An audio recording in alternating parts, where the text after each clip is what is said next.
Okay, so this is gonna be a recording. A lot of it is gonna be pre-recorded footage.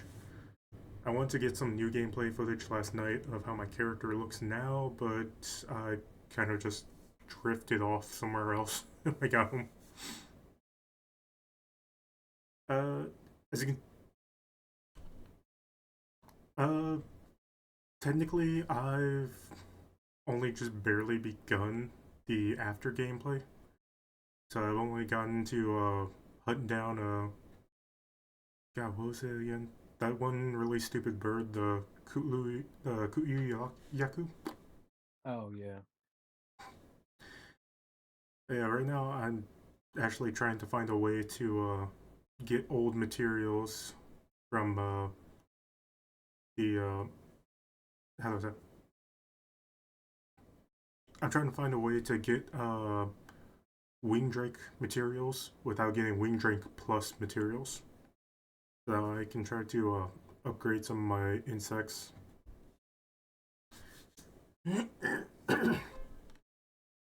But as for today with the recording, what I wanted to do was try to do a little pros and cons of the last two games versus this one. I figured who else to help make that kind of thing other than the person who probably put 1,000 hours into the game already, my friend King here. I'm at 100 hours, but I mean, generally the game has been out for wait, has it been out for a week or 2 weeks now? two. No. Yeah, I can see some people squeezing in 1,000 hours and that. But yeah, so I wanted to do a comparison because me and some of my friends were talking about this game earlier this past week, and one of them has already played World and Rise, but they want to figure out how, like, what are some of the differences in. And yeah, I told them some of my point of views, but I kind of want to do like a pro and con thing as well. So that's what this video is mainly going to be, with a little bit of game footage in the back.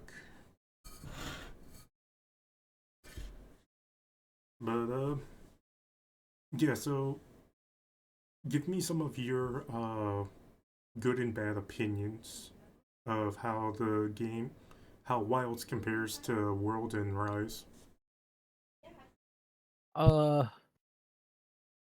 I think for good, I feel like you get to explore the world a little bit more. Not that you couldn't before, but I feel like it's kind of an open map or an open world kind of feel. Um, I'm not really sure how to explain that because you could do that before in the last two. I just think it looks maybe a little bit better.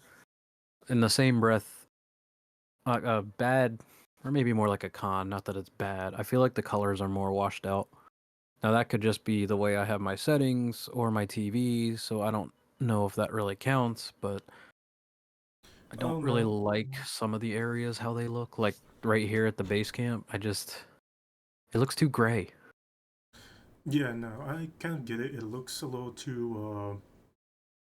What's the best way to describe it? It looks like somebody trying to do a cinematic movie in like a foreign area, like Arabia or something, or Afghanistan. They try to make Yeah. it look so like grainy and sandy to where it almost like sucks the color out of a lot of the things you see. Right. And I mean it does work for what they want to do, but I feel like it kind of draws life away from it, if that makes sense. Yeah, no, I get what you mean. And I will say I do understand that technically with this game, the worlds are a little more connected. Like there's no having to go back to like some kind of base camp and then having to go back out into the field. Right. But I'm not sure how it works with console users like you. But whenever I try to go from like the forest area over back to the sand area, it takes like a bit of time to buffer and everything, so it kind of just like stops the game for a bit. Oh no, it's pretty straightforward on console. But I think that just comes down to performance that they're trying to work on for PC. Could be. I mean, I don't think they should have released the PC version in the same breath. I think they needed to put more work into it before doing that. I mean, I get why they did it, but I don't think it should have started there. Yeah, I mean, obviously, one of the biggest selling points of the game was the fact that you can do crossplay between all platforms and everything. But Right. I mean, even right now, Power World is kind of having that. Power World is kind of having a little bit of trouble with that because they're able to do PC to Xbox, which of course a lot of games can do. But it's the fact that they had some trouble last night when they were trying to do the same thing with PC, Xbox to PlayStation, and apparently some of the dedicated servers in that are kind of just down right now. Yeah, I mean, it's a hit or miss. It's not impossible, but it's definitely got issues. Yeah, I can't The tell other us. thing that I kind of don't like is when I do hunts online, I don't like how your Palico goes away. Like every other game, the Palico stayed. Granted, the last in Rise, you had either the Palamute, the Palico, or two Palicos, or two Palamutes, and one of them would go away. But no matter how many players were in, whether it was a full team or one or two, the Palico always stayed. And I don't like how he goes away on this one. I feel like that kind of defeats the whole purpose of the Palico. That's actually interesting to hear. I have yet. I mean, of course, we tried to play together and everything. I'm not entirely sure I actually did see my Palico. But what's interesting about that is you are right. In Rise, it was the fact that you had to choose between like Palicos and Palamutes and everything. But even with that, it was because the Palamutes were also a kind of form of secondary combat. Right. And now in Wild, it's not that the Sacred, they aren't like a secondary form of combat. They're just kind of there. They're always in the back of the area watching you fight. So it's kind of interesting that the Palico would kind of leave. Maybe it's a setting that we have yet to actually look at. Yeah, I don't know, but I mean, they go away, I'm pretty sure, on all sides. I think as long if there's more than two people, even if it's the bots joining, if it's more than two people, the Palico goes away. Hmm. I And I see. find that kind of annoying. I kind of really like that feature in the last two because that was like really cool. I also the other thing I kind of am not totally on board with is we could in the last two games we could kind of play around with what the Palico did. Like, is he going to be offensive or defensive? And now I feel like they're just kind of given to you, and there's not. I mean, maybe I'm missing something, and I haven't ventured much in the Palico side of it, but I feel like now it's just all like, oh, I can do this, I can do this, but there's no real incentive on if you can pick one or not. It's just whatever. It's whatever. Yeah, no, I feel like in this game they kind of limited the Palico. Sorry, I've had something stuck in my throat all morning. Sorry. Uh, but I feel like they limited the Palico mainly because they were trying to focus more on uh, not only the Palico actually talking now, but also the fact that how do I say? I think they're trying to make it more versatile for the hunter. Now that the hunter has like an additional weapon that they can use. Yeah, I mean it's a trade-off. I guess we technically can't have everything, but I'd almost prefer to just be stuck with one weapon if it meant the Palico could stay. But that's just me. I mean, it's not really a oh my god, I have to have it because I do like the option of two weapons. Yeah, it is a pretty nice function they were able to put into this one. And it really makes it a lot easier to go from simply hunting small monsters during an expedition to automatically having your main weapon and everything for some of the larger monsters. Because I know Right. whenever I go on an expedition, I'm trying to hunt something like the what is it? Those flying wing drakes or whatever. The Whenever I'm Wing Drake. hunting Yeah. like whenever I'm trying to hunt like just simple monsters or something, it's usually the fact that I have like just my normal bow and everything because it can do like a lot of damage and everything. I don't have to worry about always sharpening it. But then I know if I'm ever on an expedition and I'm using it, but then a large monster comes by, it's kind of like I don't feel comfortable using this because the monster is always going to come close to you. Right.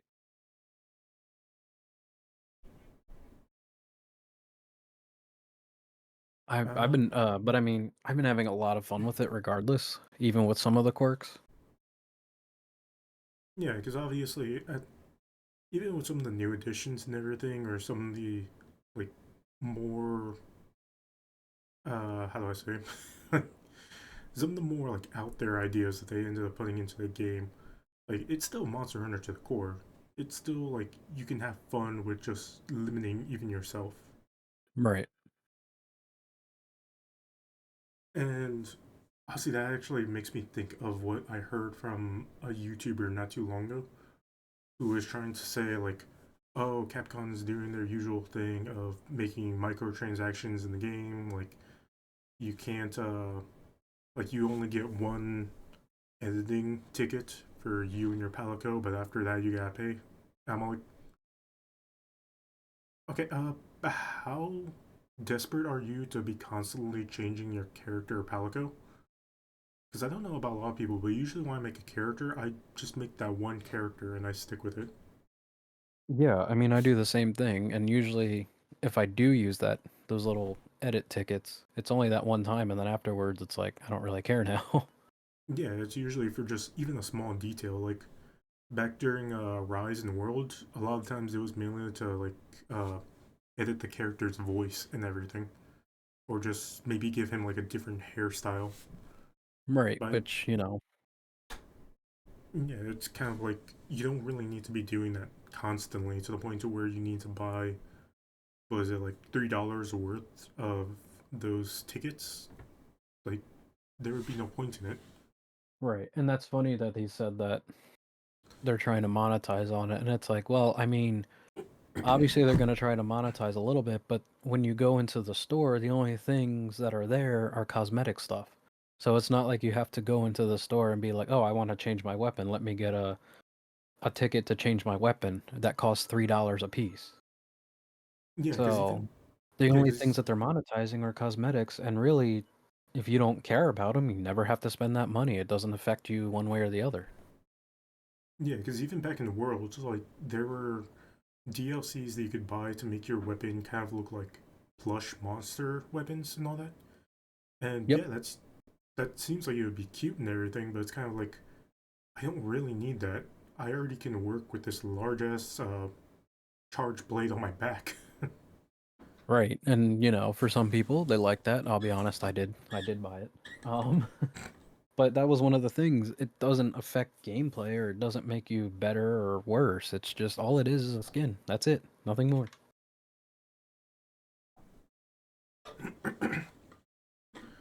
Yeah, what makes it interesting as well is they could have done if they really want to try to get people to do microtransactions in something like World or Rise, they could have easily done it by saying like, "Oh, hey, spend this much money and you get like the demon pills or you get the armor pills or Right. whatever." Something that people would actually use even in the end game stuff because the monsters get harder, they get tougher. So you would actually need those items in order to actually last longer or try to kill the monster a little faster. Right. And they could be extremely greedy with that and be like, you can buy 5 of them for $20. I mean, but they don't do that. So, if people want to get mad about those, it's like they've been doing that since World, and you never have to buy that stuff. Yeah, what's actually even funny too is that I don't know how many people have actually done it. Like, I don't know if you saw it when it came up, but even here on Discord, like, there was a thing not too long ago where it's all like, hey, watch this advertisement for Monster Hunter World and you get this stuff for free. And it's like, okay, well, this is all just minor stuff, so I technically don't need it, but okay, I'll go ahead and do it. It's a free thing. Right. I mean, I did them. I even did the little surveys they put out and then got wallpapers for my computer and phone. Oh, I didn't even notice that. No, that should be cool. Yeah, they put it on X like a few weeks ago, or actually no, 2 weeks ago when the game launched. It was about how you felt about the game. No, if it's still up, I might actually do it after this. Yeah, it might still be up. Look on their X account. Give me a second. Let me use my phone for this. Yeah, you'll probably have to go back a little bit because they're updating all the time, so it's probably gonna be a little bit of scrolling. I can't figure it. Oh, another thing I want to talk about that even my friend Makochi said that he kind of hated about this new game Hmm. was the fact that you no longer have like this whole cinema with characters making your meals. It was more just like you being in your hut making it. And I was like, the whole entire cinema, it's fantastic and everything, but you know, this is just as good. It actually does show you the meal and everything, and it's like a lot quicker than those. I wouldn't say I hate it, but I do miss that because I don't know what it is about the Monster Hunter in general, but anytime I see the food, whether it's even the old versions up to now, they look so freaking good. That's exactly what I told him. I told him at the very least, from World and onward, they always make the food look so Oh realistic and my so like god. amazingly good that a They lot of do, people and when every time I actually have to make sure I eat something before I play this game because if I see that, or even just grilling the raw meat that you can do, my mm, mouth starts watering and I get hungry if I don't eat. I know exactly what you mean. I told them that even back in Iceborne when Granny Cat makes the food, oh my god, it's like being at your grandma's house and watching her make dinner. Now, I It's will like say with this new update that's coming out in April, apparently they're putting in something like a community hub or something the equivalent of it that you can do food at. So I'm wondering if they're going to add in the little thing that shows all the food being cooked. I'm wondering if that'll now be added in. imagine you just randomly get on one day and you start seeing somebody cook some grilled meat with cheese and honey on it. It just looks so good. Even when you're doing like your own custom meals in the middle of like a run or just at the camp. Not You don't have to go in your tent for it, and that's the even better part. Uh That is it true. looks so good when the character makes it. Yeah, and honestly, I keep worrying about doing that whenever I'm in the game. Like halfway through the expedition or halfway through the hunt, I'll see it on my screen that it says like, "Oh, the meal effects are about to end soon." I'm all like, "Fuck, do I want to try and risk making a meal in the middle of a hunt?" But that's the thing. You have that option now. We couldn't do that before. You had to go back to, and it reset, I'm pretty sure, after almost every hunt, I think. Like you would have to do it each time, and now you get a set time, and then depending on how many missions you do with the villagers and stuff, they'll sometimes invite you for a meal so you don't use any ingredients and the buffs are better than what you make. But that's the That thing, there's the option. If you know that your buffs are going to run out, you can do it in the middle of the hunt. Now, whether it's a good idea or not, that's up to you. But I mean that is true because well, first of all, when you're going to like here with I keep forgetting this group, but when you go here and you talk to them and everything, it is true. Like their meals will give you like a full hour of effect, whereas the most you'll get out of yours is probably like 50 minutes. mhm. But even then, it's kind of like back during World and Rise. Like yeah, the moment you got carded, your meals just ended.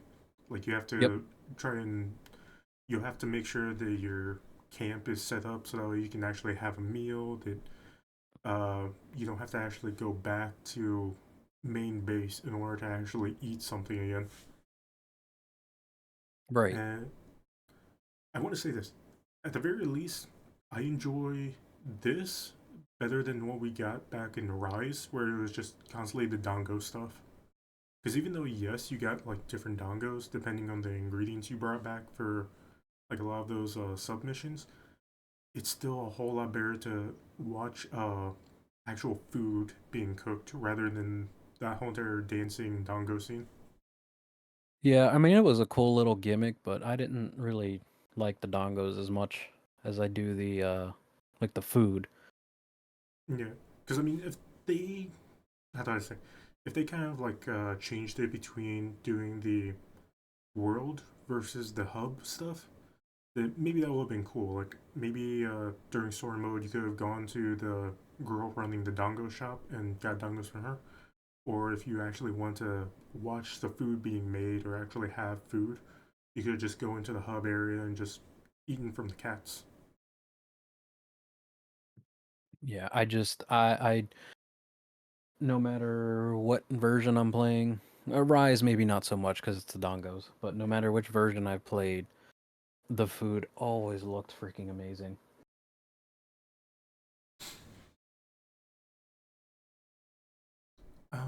Let's see, what were some of the other stuff?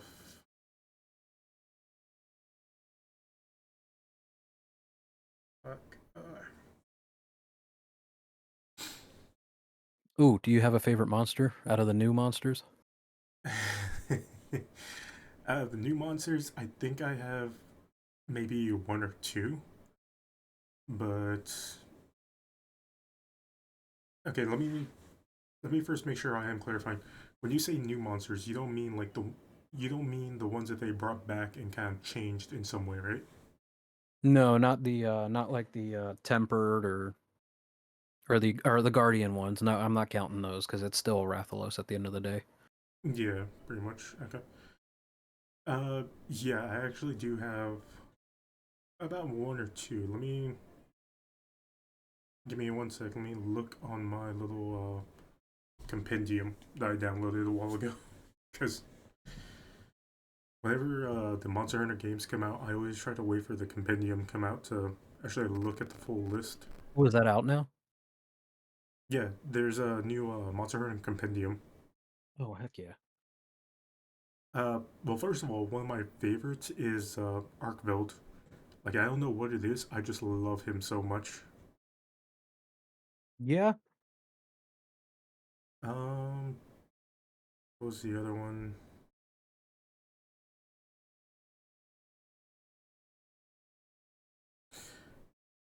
Okay, this one was technically also one of my favorites because honestly, even though I am not a fan of arachnids, I kind of liked it, but I don't know if it's a new one or not. The Lala Barina, the giant rose flower spider.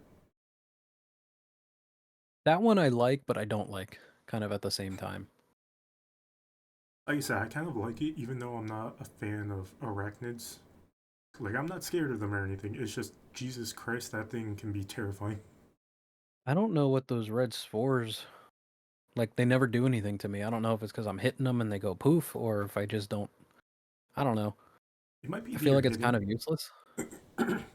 It might be that you're hitting them because I think every now and then, whenever I accidentally run into them, like they try to put me to sleep. So, Hmm. but yeah, I those are kind of my two biggest favorite monsters. If we're talking about returning monsters, definitely the Otogaran is one of them. Oh yeah, Mainly, he's awesome. I want to say like they did him dirty for a while there with Rise because it's like they brought him in the world just to get rid of him in the Rise, and they never even tried to even hint at the fact that he was coming back. It was kind of a oh, you gotta wait and see kind of moment. Right. I out of the new monsters, I really like Raydal, the lightning dragon. Yeah, I won't deny it. A lot of his stuff is actually really good. I really like that monster. And then, of course, Odogaron for the Guardian. But my other favorite Guardian is Fulgur Anjanath. Oh, I've yet to come across him, but I am already dreading it. Oh my god, I love the new move sets that they gave him because of the Guardian status. But Oh, jeez, so much crazy fun. his new move sets. I didn't even think too much on that. Yeah, I won't spoil it too much for you. I mean, he's already a brute of a monster. I didn't think they were gonna change him up too much. I mean, he's not like, oh my god, I'm gonna cart instantly, but he's definitely. Well, I mean, once you get the hang of it and notice the moveset, you'll be fine. It's really not like overly complicated. Now, whenever they release master rank, that could be another thing. But for right now, it's not bad. Okay, so during this one, damn. So during this whole entire thing, I kind of want to avoid the comparison between this game and the other games because they already had the DLC expansion and everything, and right now we only have the main game of this. But I kind of do want to talk about what the possible theme of the DLC is going to be for this. Because so far, I don't think anybody can know what's going on. But at the very least, I want to guess that maybe there's going to be something going on back at the East that they have to go and see about. Well, have you seen the trailer for the new DLC? No, I've been trying to keep away from a lot of the stuff of the new DLC. I Okay. figured the new DLC right now is mostly just going to be like new monsters or just returning monsters.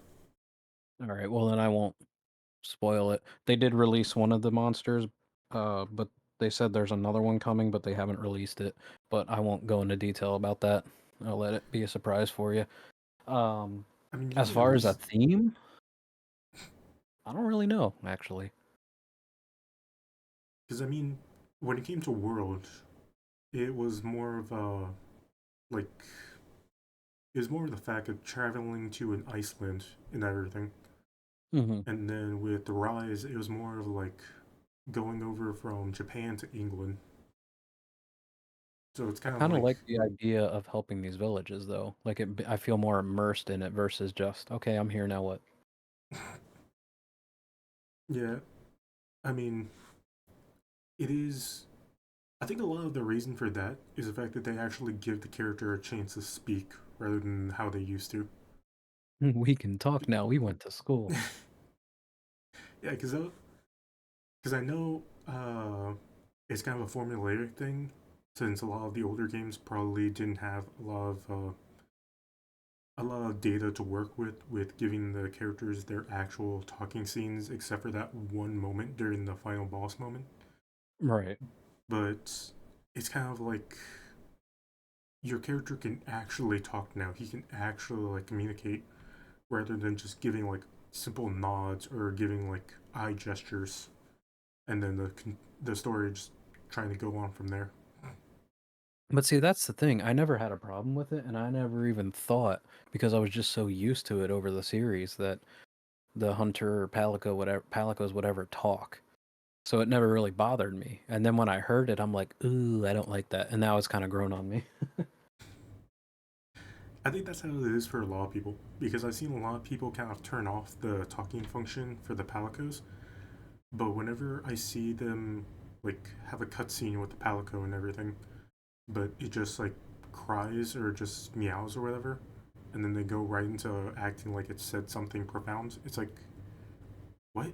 Like, do these people really understand the palicos to that much of a degree? Like obviously you would think like, okay, yeah, they can understand the palico to a certain degree of like there's danger, maybe it's excited to see them, maybe it's kind of scared Right. about something.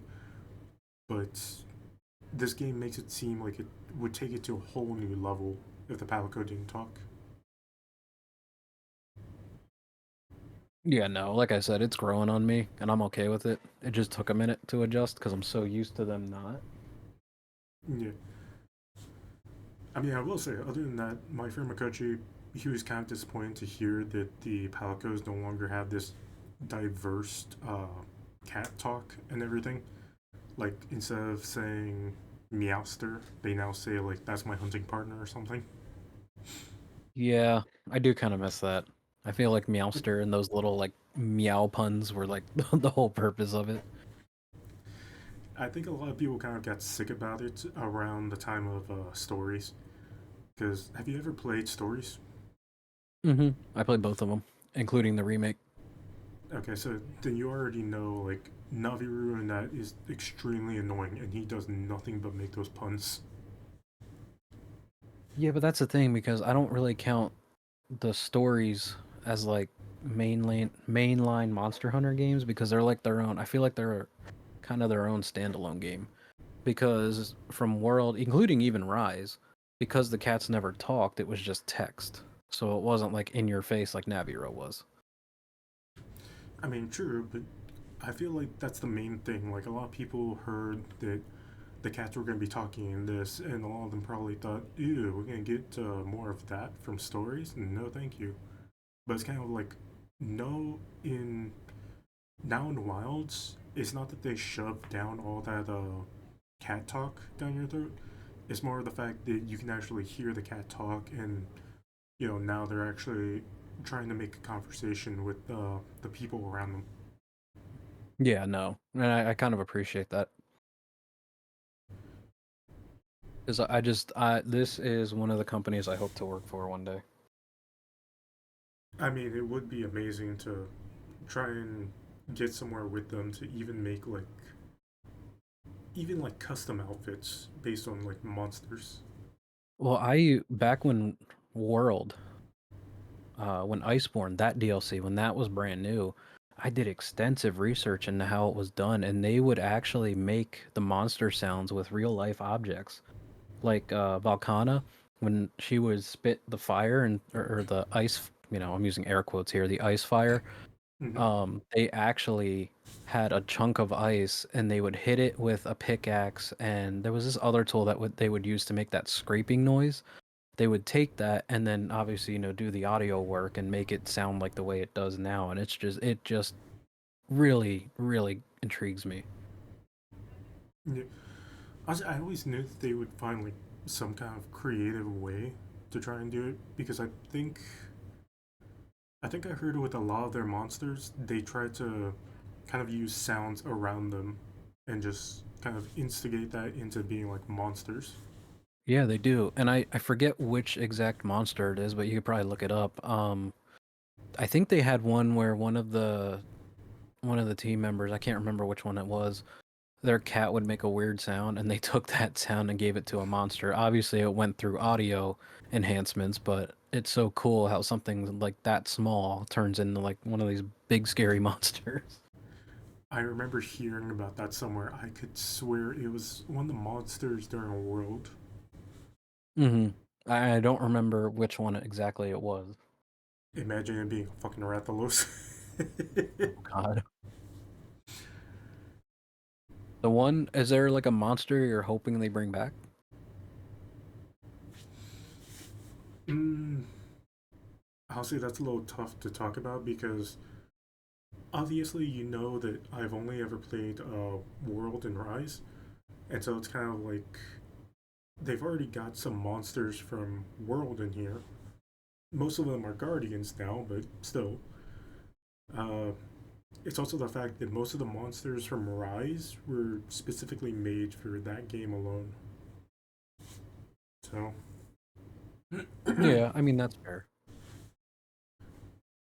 I mean, For me, I don't know. I mean, it's even interesting that they even brought God, what is it again? That one water. I think it was like a thing. Oh, not a thing. It was a Leviathan type from Rise. Oh yeah, yeah, yeah. I don't remember the name, but I know which one you're talking about. It uses the water as its like shield. Yeah, I'm trying to look it up right now in the compendium, but goddamn, is it not here? There's only two, and one of which I sincerely hope they bring back more than any other monster, and that's an ogre, because that's like my favorite. Oh, there is no way they're not leaving Sinogar out of any of this. I think. Sinogar, and the other one, which I would be happy if they brought him back, but I wouldn't be like disappointed if they don't, is the other lightning dragon, Astalos, I think it is. Oh, yeah, I remember they brought him back for It was on Sunbreak. Rise. Yep. Yeah, yeah, I remember having to deal with him. He was kind of a bitch, but Oh no, he definitely was. I don't know how many times I carded. I mean, like I said earlier, those are the kind of monsters you always want to bring one of those demon pills or armor pills and everything. So And for 5.99, no. for 5.99, you can get 5 demon, 5 armor, and hopefully not get cardio in the first run. Oh man, I even with like the quirks and some of the things I'm not a big fan of, I still absolutely love this game. Yeah, I mean, as you can probably see right now, I am very much enjoying a lot that this game has to offer. I kid you not, I really gotta upgrade my PC because not even on this part at the beginning, where it's like trying to enter in the force, but also when like you enter in uh, a Zeus, like my character would almost always get stuck on a little cliff near the little turn in for the village. Like me and Yeah. me and 4 other characters would just get stuck on that one part, and I would always have to like back out into the title and then go back in just for it to be fixed.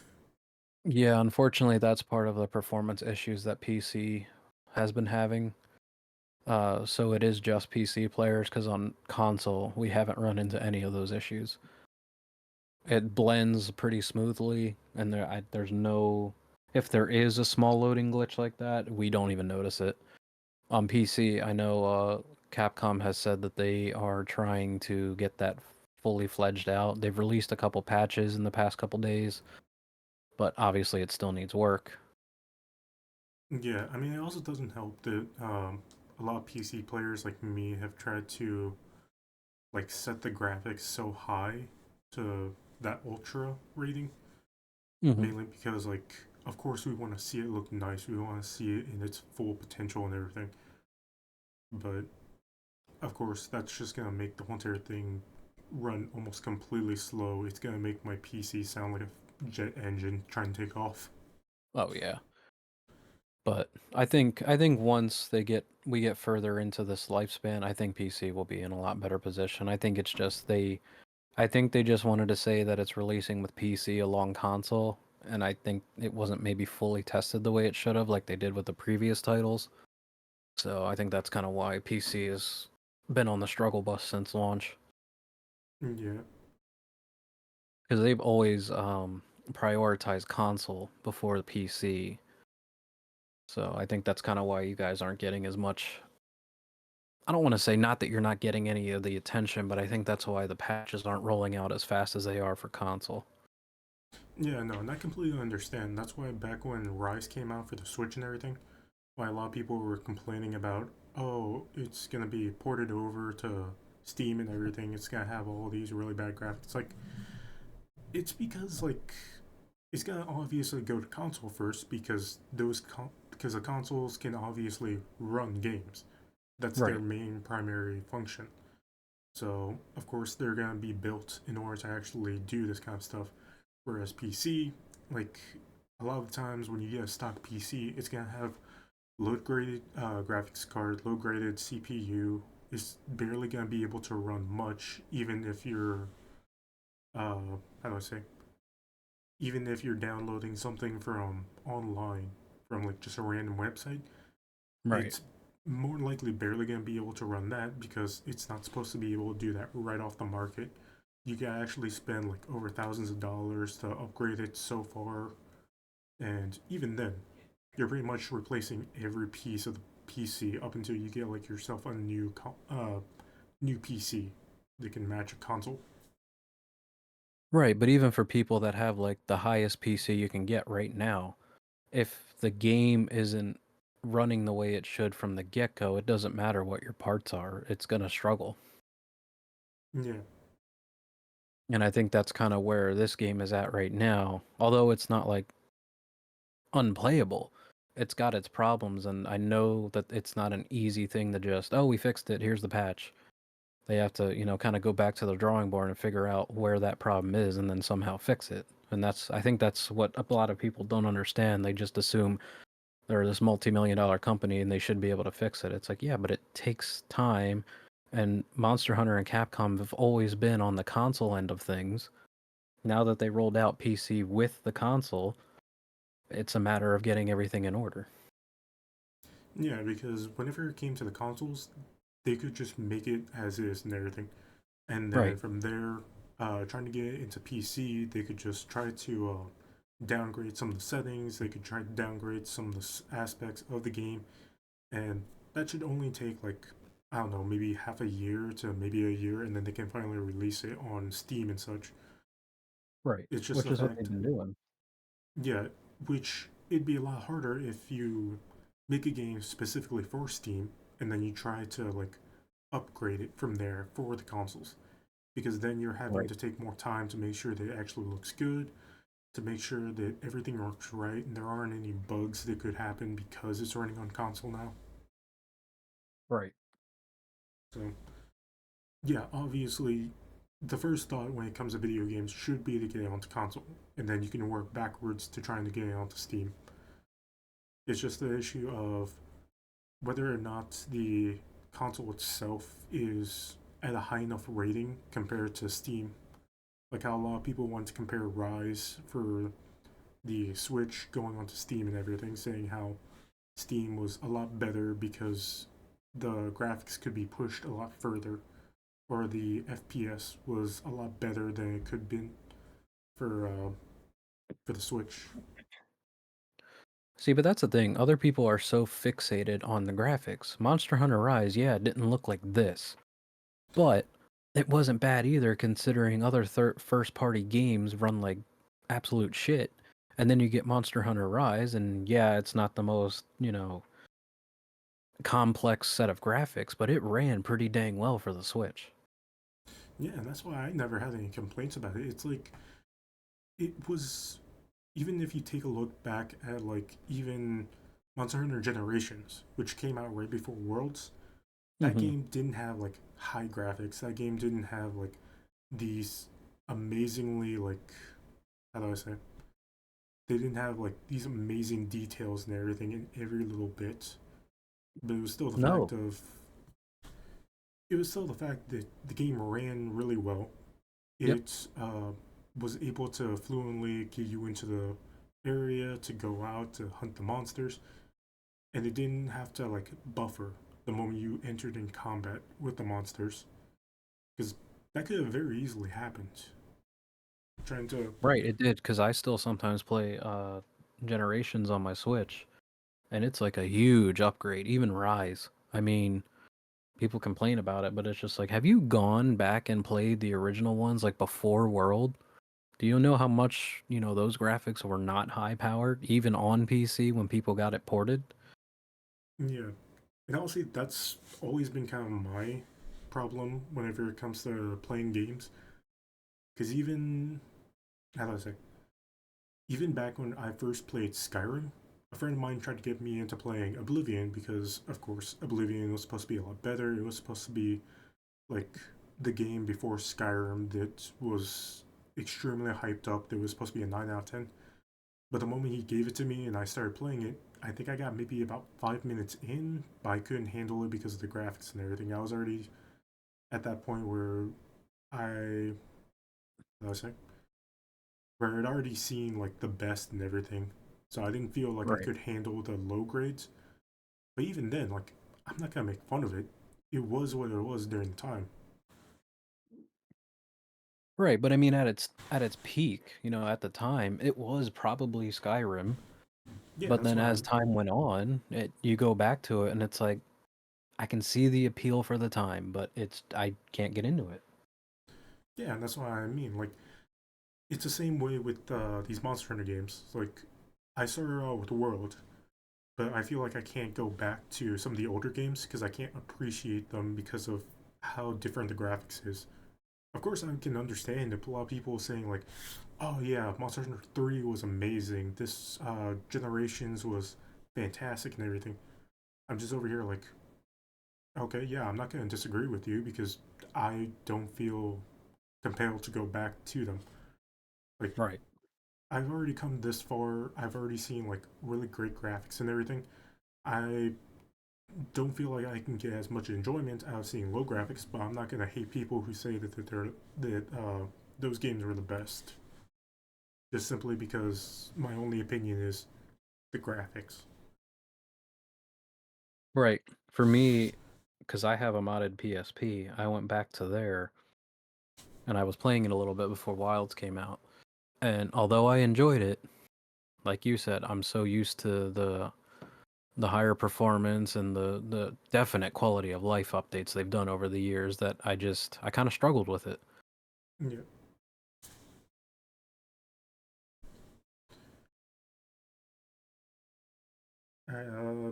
Oh, another thing I want to talk about is I've been hearing a lot of people, even on Twitter, talk about Hmm. the how the end of the game is supposed to be this amazing like speech where Alma is basically saying something like, "By order of the guild, I authorize you to hunt" or something, and how a lot of people are saying they're going crazy because of that one little like moment. When I'll say for me, the best one is probably when he goes up against the big bad, and his big speech is, "By my own order, I will slay you." Like to me, that's the fantastic one. Yeah, I don't really remember them too much. I never really got into the stories behind these games. So for you, it was kind of just bash A to skip the cutscenes and then just go right into killing the monster. Oh no, I never do that. I watch the cutscenes because I like to follow along and know what I'm doing, but I kind of forget them after it's all said and done. I mean, it's understandable because cutscenes are supposed to only last for so long, but then once you get into the actual hunt and everything, it's supposed to be extremely focused so that you can actually survive.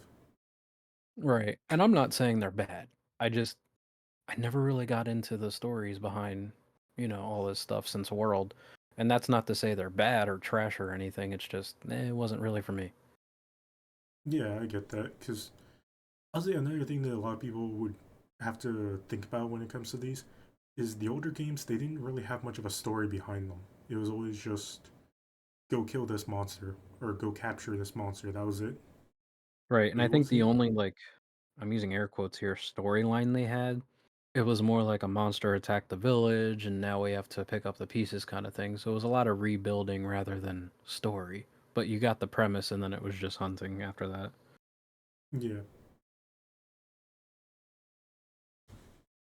Oh, and how do you like, uh, as it just showed on the screen, how do you like the new focus moves? Honestly, I'm loving them. It's kind of I can see people's points where it's like, but I'm not actually doing anything once I hit the trigger button. It's like, yeah, that's true, but it's badass because then you can't really enjoy it if you were trying to, click 14 different buttons at the same time. So, I mean, I can see the trade off there. You do something really cool, you hit the trigger button, and then, the code does the rest. I get that that kind of sucks because you're not doing anything, but at the same time, then you wouldn't really be able to enjoy it, I guess. Yeah, because even for me, like I've tested out most of the focus weapons. I'd have to say some of my favorite ones are, well, of course, the dual blades, if you've actually used them yet. I have not. Every Monster Hunter game that I played from World, I always try to play every single weapon at least once. But right now I'm maining what is it called? The Gun Lance and Greatsword. Yeah, last time when we tried to play together, I noticed you were using a gun lance. I thought that was interesting, and I thought about using one, but I don't. Actually, because I hated the Greatsword back in World, because that was the first Monster Hunter game I had ever played, and I thought it was way too slow. And then as time went on, I realized it's slow for a reason because it hits so hard. And now I'm just like, I need to learn how to play every one of these weapons. Yeah, back during World, I tried to get my hand on every weapon to try and see how it feels because, of course, like I keep saying, like World was my first game, so I kind of wanted to get a feel for like what weapon was best for me. Because Right. obviously, a lot of people would do sword and shield because it's the easiest one to maneuver around. But then it's kind of like, but which one is more fun for me? so, Yeah, right. so yeah, I would always go off, and I think my first thought when I got into World was, let me try out the Great Sword because obviously the greatsword is supposed to be like the most iconic weapon of all the weapons in it. So Hmm. I thought, let me go ahead and try the greatsword, see how it feels. My first mistake was using a greatsword on a pack of small jagged, the small jaggeds. You did that too, huh? Yeah, that. It feels stupid now thinking about it, but during the time, it's kind of like, this is a huge weapon. All I gotta do is just swing it around a bit and just kill everything. Right, but that's the thing. It's not that, I mean, yeah, it can be that simple, but it's not always that simple, and that's what I love about these games. Something that looks so trivial sometimes turns out not to be, and I love that. Yeah.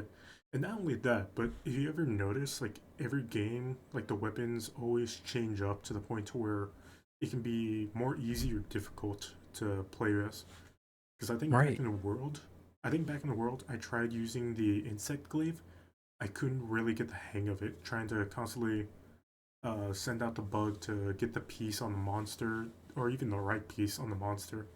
Try and Oh, I think fully, that was like my second weapon I tried. yeah, it was always hard to try and get like that full meter up and everything. But whereas in Arise, it was a little easier to try and do. Oh, and then here in Wild, it's so much easier because all you gotta do is go into focus mode and I think press like B and Y or uh, O and X on Yeah, something circle. like that. Yeah, all you gotta do is just like press those two little buttons while you're in focus mode, and then automatically, not only are you attacking, but your bug is going out and hitting it and collecting the nutrients as well. Yep. And I think I feel like the weapons are more, I guess for lack of a better word, fletched out because I feel like I went back to World recently just to kind of get a feel for it. mm, And I feel like the greatsword amongst a few of the other weapons are a lot slower, and in this one I feel like there's a lot more maneuverability. yeah, because I've actually been maining the greatsword a little more towards the end of my gameplay on this, and yeah, it was the fact that how do I say? It was the fact that I could easily get into doing from one move to another, and then finally finishing up with a focus hit. And it felt like it just went by so well. I almost didn't even need to try and block. I could just Right. easily move out of the way.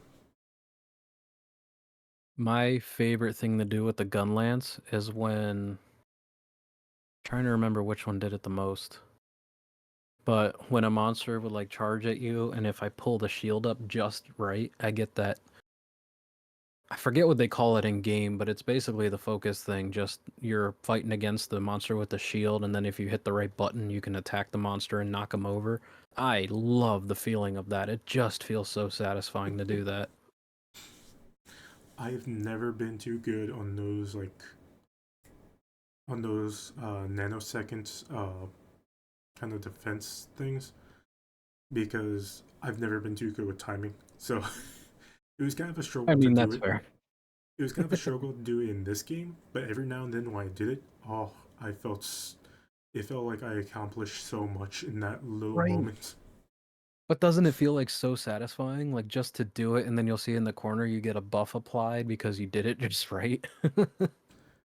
Oh yeah, because whether I was using the charge blade or even the greatsword, like the moment I was able to block at that right moment, fend off the monster, and then finish off with if with either one of two moves, like it was always so satisfying just to see that hit. Right. And I will say, I think right now since I've finished the main points of the game, I'm trying to get to the point of making as many of the weapons as I can that I find interesting enough, so that way I can try Honestly, to. What was it? I said honestly, I'm doing the exact same thing. Yeah, which is why I'm finding a bit of a struggle to find wing drakes for the insects because it kind of feels like right now I can't really get the older stuff. I need to find like some old mission to probably go and do it. Yeah, so to do that, you can do it one of two ways. You can do an SOS mission in what is it? Not or low rank. Or I think there's some optional quests you can do that are in low rank, and then you can go back and get those parts. But that's yeah, it's not like you can go back into the field and pick them up that way because now that uh, hunter rank is high rank, you have to. It's only going to allow you into the high rank stuff. Yeah, which is kind of one of the bad things I find, which is one of the kind of like downgrade stuff that I'm thinking about. Because whereas back in Rise and Worlds, you could easily switch between either Monster Hunter or high rank. You could switch between one of the two and then go on an expedition. That way, you Hmm. don't have to worry much about like whether or not you will find the item, because depending on like what rank the weapon is, you can always determine like, oh, okay, yeah, I need to be this type of rank. I need to be in this type of area to try and get the item. Right, and it's similar with this game, but I don't think it's as straightforward as it should be. They should give you something that you can pick, but it's kind of a workaround to get it done. Yeah.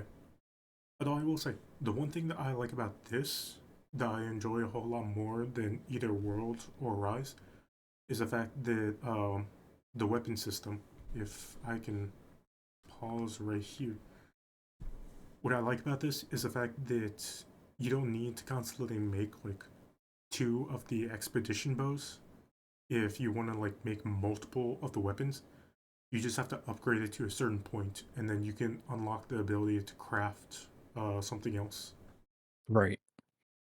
Because that was always a thing back in the world where you had to make like, I think, three like iron weapons of any kind in order to actually get like any of the three different types that you wanted to do, and then you had to keep on like even upgrading if you had to get to a certain point to actually get that. Yeah, it Or was kind of weird. I think even in Rise, where technically I can't remember too well. I think technically you can make it, but you would still have to upgrade to a certain point. Yeah, I think it only let you go so far. But yeah, either way, like the fact that you can upgrade a single weapon up to a certain point, and then like it gives you ability to craft a new rather than upgrading from that weapon. Like it makes things a whole lot simpler. Oh yeah, it does. It definitely does.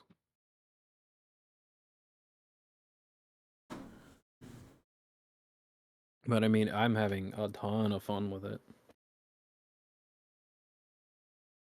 Okay, but out of all the groups that you've seen, which ones are your favorite? What do you mean groups? Like, I don't mean the like hunters or anything. I'm talking about like the villagers who are in danger from the Toshagama. Maybe you rather prefer going to Azus, or Oh, what's maybe the one that's like in? It seems like it's in a volcano. oh that yeah that's Azus. That's Yeah, that people one. of it. I was kind of thinking that you would say like your favorite part was the keepers and like the old abandoned place. I mean, that was cool, but felt like it was a little bit boring. Kind of like, oh, underground, kind of like any other tribe, you know? I mean, that is true.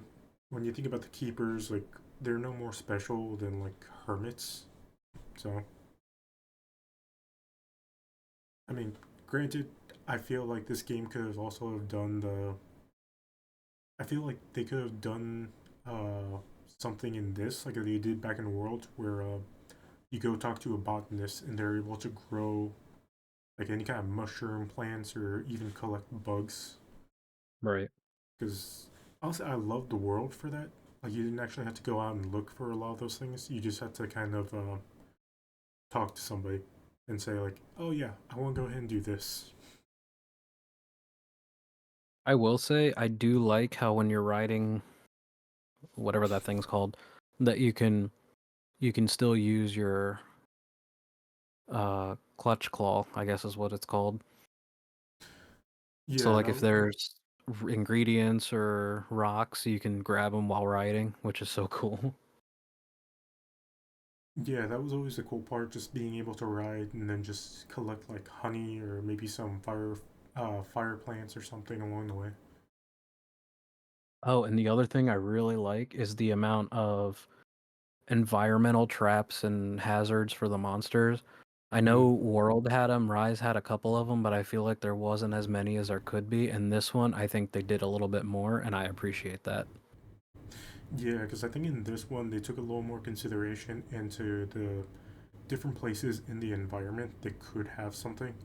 Because obviously, back in a world, they did have like they did have a few where it's kind of like, oh, there's vines hanging from this tree or whatever. If you break it, like if you break it on top of a monster, they'll get trapped under it and everything. But I don't think they had much for environmental hazards when it came to like a lot of the cave systems. Whereas this one, No, it's where in this one it's kind of like, oh, you get the monster underneath this low hanging pillar, you can just drop it right on top of them, like no problem. yeah, and I love that. I love that we're able to do that. Mm.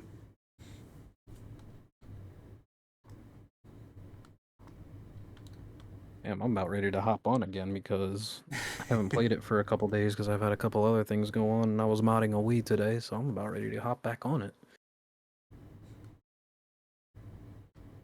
I mean, I'm pretty much thinking about doing the same thing because I'll see if anything. I do kind of want to show you the new clothing. Like I said, I wanted to do a recording last night, but I kind of just fell asleep. But Wow, that's disappointing. I mean, yeah, I think I pretty much found like the outfit of a proclaimed demon lord that I could actually use, and just the fact that right now in the God, I keep forgetting in the high rank. Now in the high rank and everything, it feels a little more possible to try and get what's it called again? Like when like when you have an outfit but it doesn't really have the applied effects. The skills? Yeah, when it does, like when you can craft a weapon but it doesn't have the skills, it's more of just like cosmetic. Oh, yeah, yeah, yeah. Oh, the reason for that. There's the two different armor sets. There's a reason for that. One of them obviously has this a lot of skills. The other one may only have a few of those skills, but it has those I forget what they're called, like the gem slots, so you can fit more gems in it. Yeah, like as soon as I heard some people say like, oh, once you get into the high rank and everything, you can start making these outfits and everything. You can start making the cosmetic outfits. Like, I automatically tried to run through the story to try and get to that point, but then I looked at it and I thought it was weird that I saw two different kind of sets and everything. But yeah, I looked a little closer at it and I saw the difference. I was like, you know what? This could actually work. This doesn't look too bad. So yeah, I'm actually And excited. I think that's what people got confused is because they didn't see skills and they just assumed that it was cosmetic, but it's not. There's a reason they did that. I think we'll get cosmetic. I'm hoping sooner rather than later, to be honest with you. I mean, maybe they will do it like how they did in the world, where there's gonna be like special missions where you go into the arena or you go fight like an extremely strong monster, and then you can come back and using some of those tickets or whatever, you can kind of forge like these special outfits. Right, which I'm totally for it. Yeah, honestly, I'm really hoping they bring back the Dante look. Because honestly, that I can't was wait to see what collaborations they do, like they did in World. I think they did a few in Rise. I know they did Sonic and I forget what the other one was. But I can't wait to see what kind of things they do because I remember when they did The Witcher on World. Oh, that was so cool. oh yeah, when you can actually look like Geralt Yep. or like have his swords as like a sword and shield, which I thought was Yep. weird. The fact that you could have two swords as a sword and shield instead of like it being a literal dual blade. Because I think they also did a Resident Evil one too. Yeah, where you could look at like Chris Redfield or I think it was Ada Wong. Yeah, it was. I thought it was Jill for some reason, but no, it was her. But yeah, no, a lot of the collaborations that Capcom does to, or not even collaborations, because I think a lot of the, I think even like the Devil May Cry or the Resident Evil and everything, since those are still Capcoms, I think it was just the fact of them integrating the like outfits into other games of theirs, which is kind of Oh yeah, interesting no, on I what they mean the might try to IPs do are owned next. by Capcom, but Yeah, which is interesting on what kind of Capcom game they might try to integrate next into Wilds. yeah, I'm looking forward to what they do with it. Oh yeah, 100%. Speaking of which, they've actually today they released some more event quests. Oh, I'm so definitely checking that out later. And I they mean, and they've already have a couple of them from the past week. And today I saw the update on my phone that they've added some more.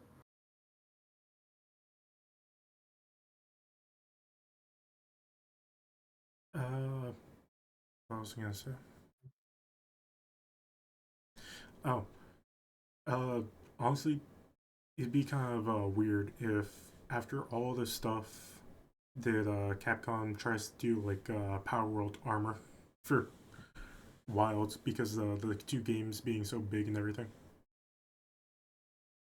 I feel like that, I feel like that would be a middle finger. I mean, if Nintendo wanted to, they could probably try to do something with Capcom to put some kind of like look for the Palicos in here, or hell, even make the Sacred look something. Which actually is another thing. I'm a little sad they don't have more options to try and customize the Sacred. I think I'm hoping they'll add some more for that. Because I Oh, did mean, you hear the Monster Hunter? I don't want to call it a clone because it's not, because it was his own. It was its own game, but it was Monster Hunter-esque. That Dauntless has officially failed. oh, you were gonna talk about Dauntless. I thought you were gonna talk about what's that other game where it was kind of like battling giant creatures and then kind of getting like Chinese looking outfits. A lot of Oh, people I said don't that it know. was supposed to be like a lot of people were saying that it was supposed to be a competitor to Monster Hunter.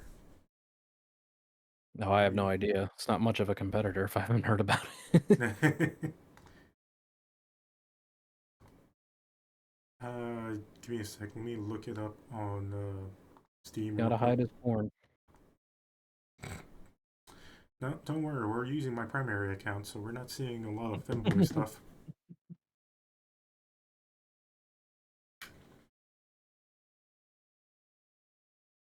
Okay. Fuck. What was it?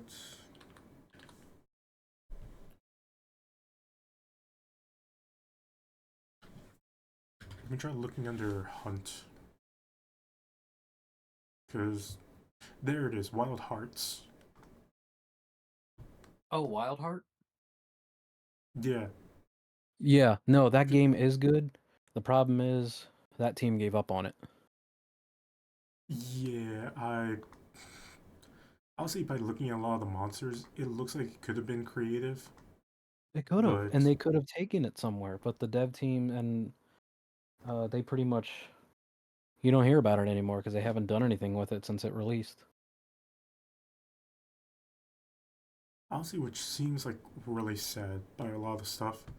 Because yeah, looking at it on the Steam page, yeah, it looks like a lot of it was kind of built with Chinese or even Japanese kind of aesthetics into it. Yeah, it is. And the monsters, the reason they're like that is because like a fungal infection, like spores and stuff, and you have to fight them. It is a lot of fun. And it's a shame because their online stuff for multiplayer is broken as well. Obviously, they don't care to fix it. So it's like I think I've only gotten so far because I keep getting my ass handed to me because I'm so good at the game.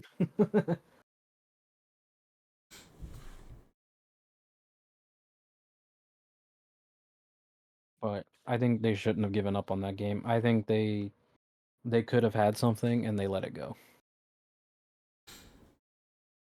Yeah, I mean, who knows? Because I kept on seeing it, but I think it was. Yeah, I think it was because of the pricing.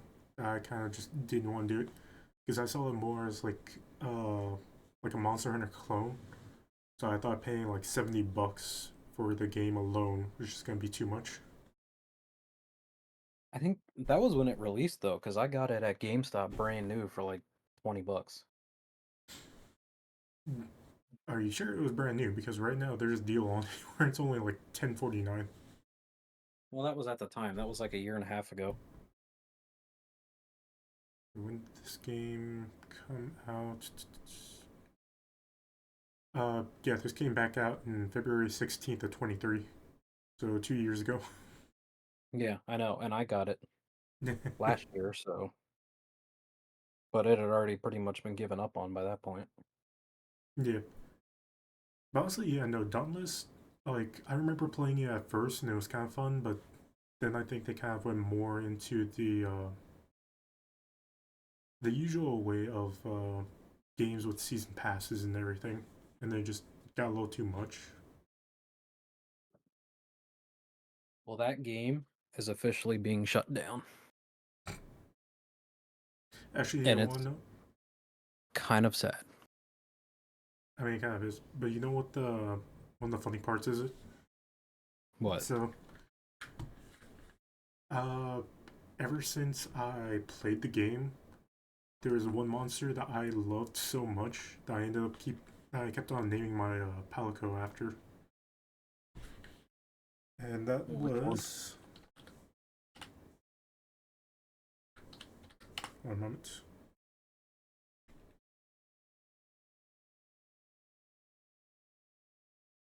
I just giving me so many options, but not.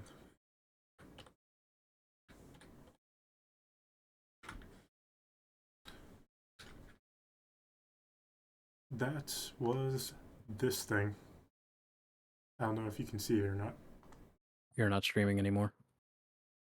Okay, that will explain things. Because I had it only set up for that one in particular uh, thing, not an entire screen. Okay, but yeah, Oh yeah. yeah, the Night Stalker or Yep. Rift Stalker. Which is, I think, their version of oh, what do you call them? Well, I think this game came out before Rise, so if you're gonna say something like the Magnum Malo or something, it No, no, wouldn't be no, that. no. Oh, I'm so upset. I can't remember the. Oh wait, It's are you like the talking about? Panther Bat. Yeah, the I think Nargacuga. Nargacuga. Yeah, that's the one. Yeah, also, I can really see the Nargacuga in this. Magnamalo. What? I don't know. I was thinking like purple and large ears, kind of looking like horns and everything. Not only that, but the tail being like really long like that. Eh. But yeah, ever No, but since that game, they got bought out by this company that was a crypto company, and that was their first mistake. And yeah, that was then their recent update, which was supposed to be like one of their biggest updates that people were extremely looking forward to, myself included, because this company that bought them out, because it's crypto and they wanted all this money, they basically rolled back everybody's account and having to start from basically square one, even those that have been playing since day one. And they took away a bunch of weapons, and then the weapons that they brought back, they hid behind a paywall. All the work that like almost everybody did was now behind a paywall, and they were stripped of a lot of things that they did throughout the years playing the game. So if you go on Steam now and look at Dauntless, they got review bombed because of how much they screwed the community. And I think a few months ago they officially announced that Dauntless will be shutting down. Jesus Christ, that is so sad to hear. Yeah, and the dev teams, a lot of them got fired too. The company basically fired the people that worked on the game Mhm. and then put everything behind a paywall, and now the community refuses to play it. Understandably so, after they were stripped of everything they worked for. Oh yeah, because even me, like, I played Dauntless for a while. I kind of stopped for a bit, and then I tried to get back into it. Once I saw that everything was different, I thought about still giving it a chance, but I just up and quit. And now hearing this, yeah, no, it sounds like it's gonna be more than just a little bit of a quit. And I think the biggest insult is not only did they announce that they were going to be shutting the servers down, they still, right now, if you play it, they still have their shop open that you can make purchases on. Mm, And I think that's extremely scummy. okay, now I'm tempted to. I'm telling you, go on Steam, look them up, and you'll see the amount of review bombs that they got because people are pissed. The last update that they did, see, overwhelmingly negative. Oh man, that.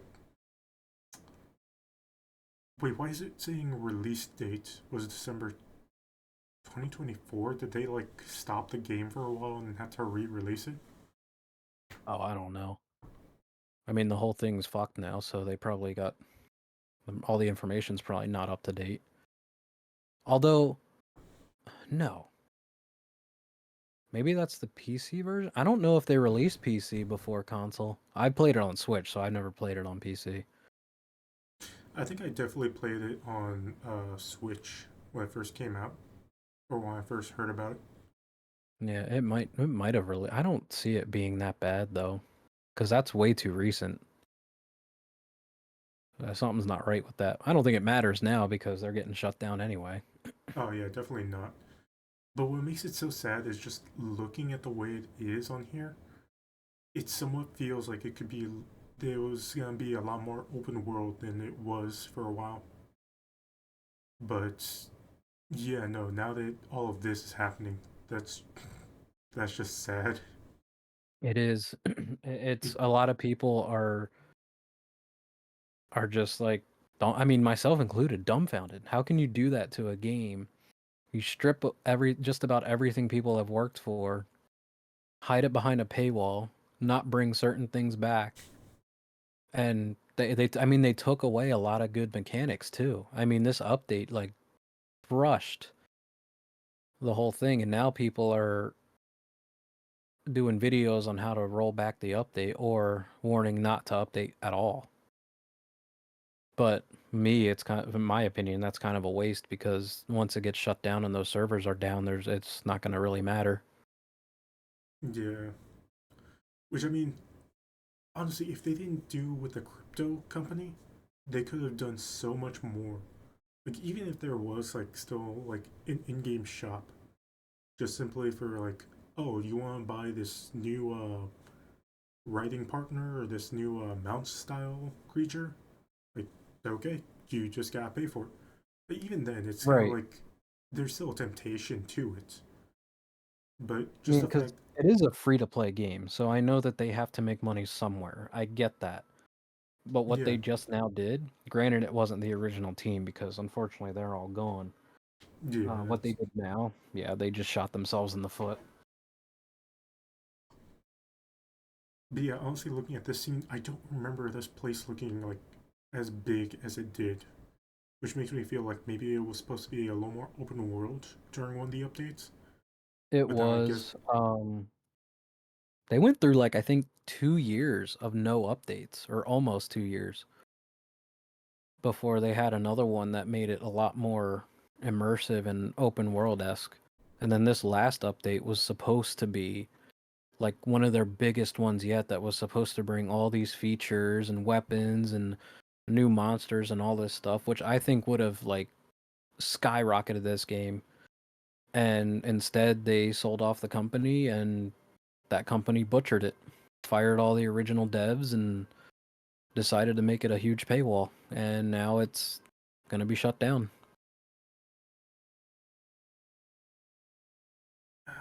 God damn.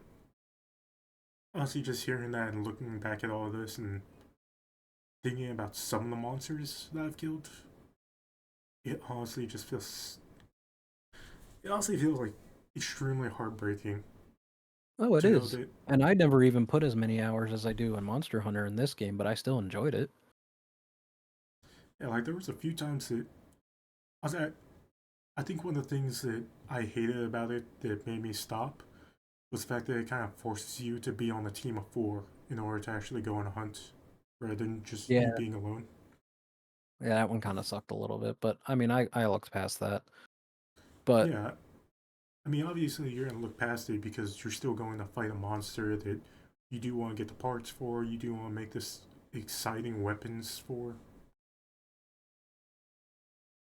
But yeah, just the fact that now all of that is gonna just disappear. yep, I mean, granted, I'm at least happy I didn't like. How do I say it?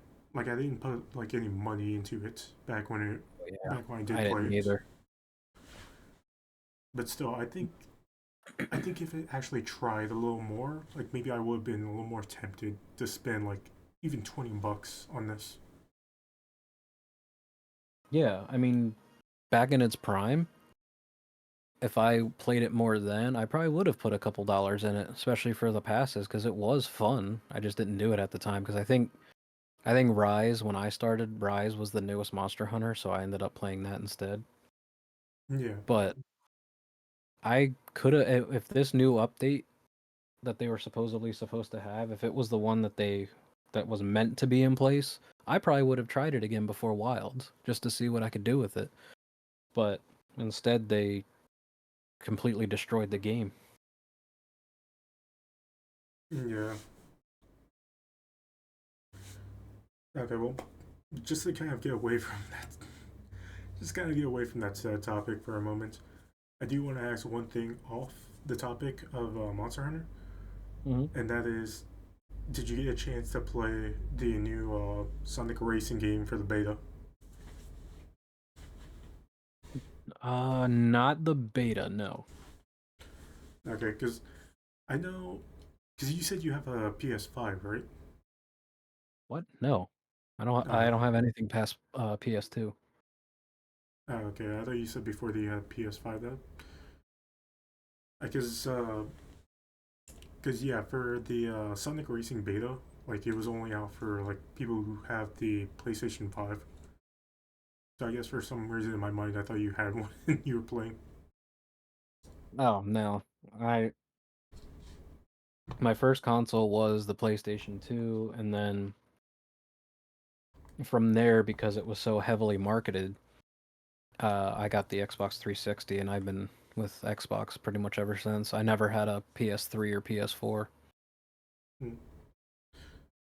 Okay, well that still makes me want to ask: are you planning to get the new Sonic Racing game? Honestly, yeah, when it comes out. I usually wait to see how they do on the initial launch, but I'll Hmm. probably end up getting it. Yeah, I mean I'm excited to see what it's gonna be and everything, especially with the fact that like you can do so much more customization with the vehicles.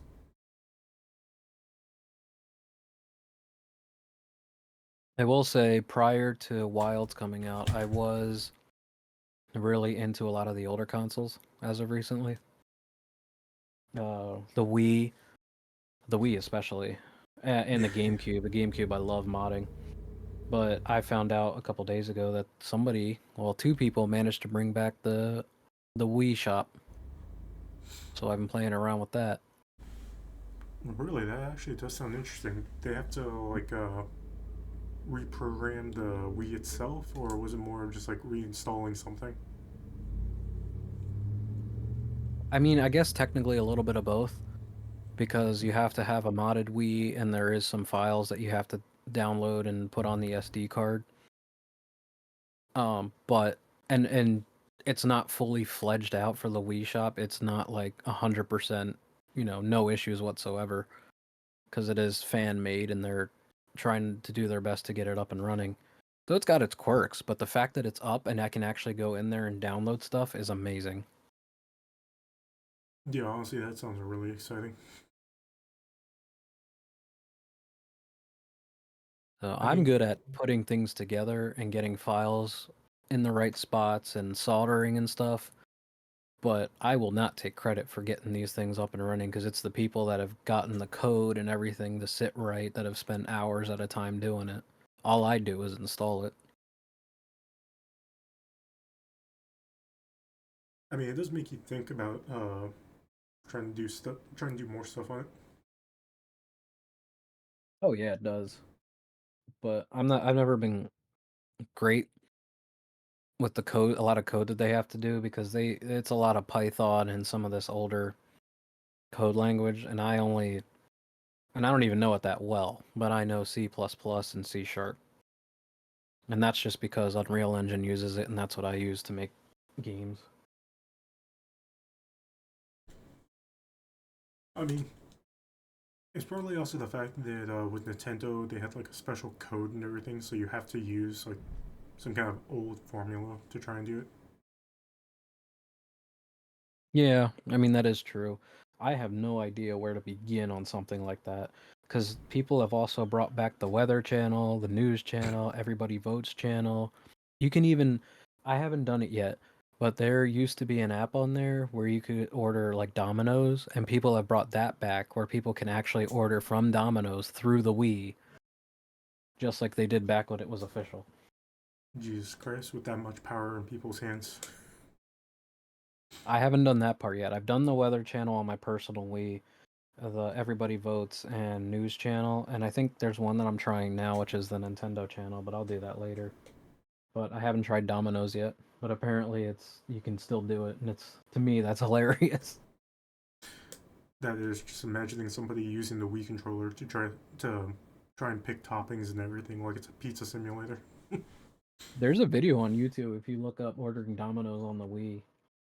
You can actually do it, and I've seen people do it. Oh, I have no doubt that people can actually do it on the Wii. If somebody can do it on Minecraft, fucking sky's the limits, honestly. I know.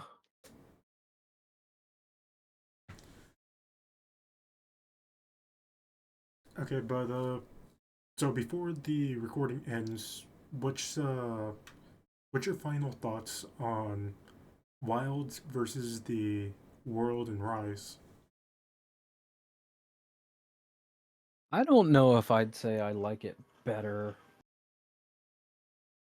I think it's just kind of like in its own category. I I know mean, it definitely got some changes of life to it, which I appreciate, but I don't really think it's better or worse. obviously, it is only the third game in this new generation of Monster Hunter, so it is kind of the thing that you have to take with a grain of salt.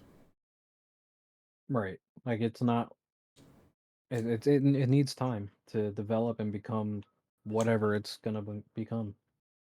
Yeah, because obviously, like the company is going to be trying to integrate new stuff into it to see how far they can do. So Yeah. obviously, right now they're trying to patch things up with the PC, but maybe later on down the line they'll come out with some new updates and such to allow things to be a little different. Like maybe they'll add in a setting to where you don't actually have your character talk in cutscenes either. Right. I mean, they never did in any of the previous ones. Yeah, so who knows? Maybe things will change for this game before like the next big update for it.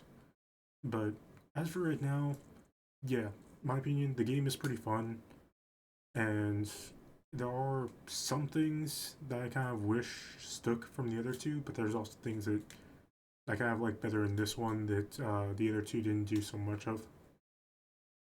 So, Right.